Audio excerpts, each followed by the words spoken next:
Hey, ladies and gentlemen, welcome to Explain America. I'm your host, Carmine Sabia, and the five just got wild.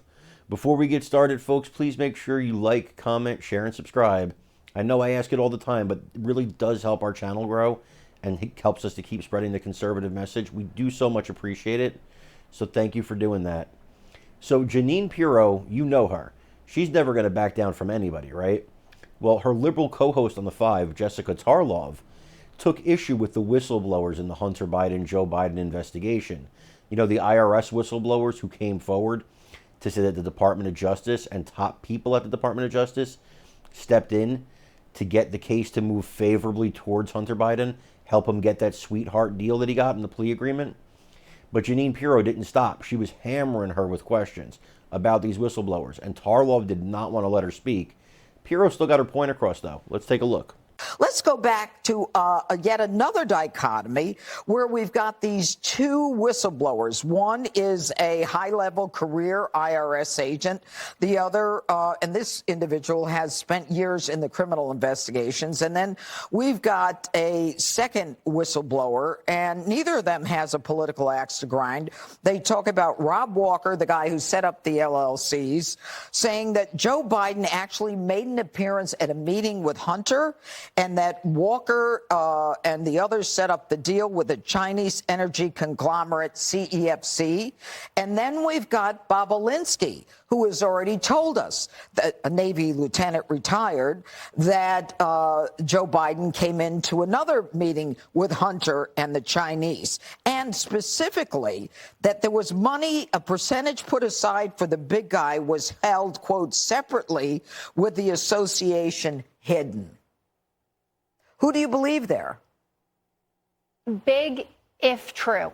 The same thing that you have to say about all of this. I mean, James Comer and Chuck Grassley, Jim Jordan, Nancy Mace have all gone on TV and talked about things like this. And it's a very intricate story. But I can't follow all of it. I don't know all the names as well as you do, but I know that they haven't been able to produce the goods yet. We were promised tapes a week and a half ago by Chuck Grassley. No, well, I'm not asking about the tapes. I'm asking you about the whistleblowers. But I'm giving you a complete answer that will involve the whistleblowers. I just want to say, for the record, that the informant that Rudy Giuliani talked about missing, Giuliani had to recant on that. Chuck Grassley, more highly respected than the rest of them, talked about tapes so we're going to go can't through be the history of whistleblowers. Yes.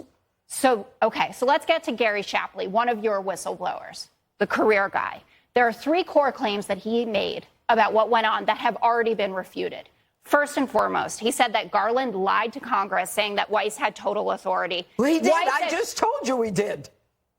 You don't know. A United States attorney cannot make a decision. That's actually a separate point of this. Through the United States attorney. Weiss himself told Jim Jordan on June 7th that that was not true, and that he did have complete authority. Of course he's going to say that. He wants to keep his job at this point. He delivered the goods, which was to deliver no goods. Could you just let me get through it, and then you can keep going? The second point about this, he alleged, Shapley, that Weiss asked to be a special counsel, which we already talked about, and Garland has refuted that. If you want to just say that everybody in Christendom is a liar, that's one thing. But I'm going to trust the Attorney General, especially one who testified under oath. Third point, Shapley alleges that there was political interference and that Weiss was denied the right to charge Hunter Biden in D.C. Now the D.C. U.S. attorney got in touch, went to the Washington Post last night, and he said that's absolutely not true, that he could have been charged anywhere. So there was no political interference whatsoever. I have maintained from the beginning that if all of what you say is true and they're, like the Gaudis, that I will believe you if the facts are shown to me and I can actually see it and there are direct lines between all of this. That has not been done yet. And this whistleblower, having three core components to their testimony about what happened, being refuted already. They're not refuted. They are. They're not refuted. What if 50% of it is true? As you can see there, Pirro is not afraid of anybody. She's going to come at you when she's got the facts on her side. And the facts here are these whistleblowers have alleged some very, very damning things. The text message alone that shows Hunter Biden threatening a Chinese Communist Party businessman with his father, that's super damaging. And the White House, of course, is playing it off like they don't know nothing about it. But come on, we all know what's going on here. These whistleblowers, why would they come forward and lie about all of the things they've said, about Hunter getting special treatment, about the text messages, about any of it? Why would they lie? They have no reason to lie. In fact, the White House has not even disputed the authenticity of that text message. So the whistleblowers have no reason to lie. They have a track record, one of them at least has a track record of providing good information. So, these are people the FBI have used before. There's no reason to deny or question their credibility. Tarlov doesn't want to answer the hard questions because they're hard and because they hurt good old Joe. Folks, I want to thank you again for watching. Again, I'm Carmine Sabia. This is Explain America. We love you guys. God bless you. Take care, everybody.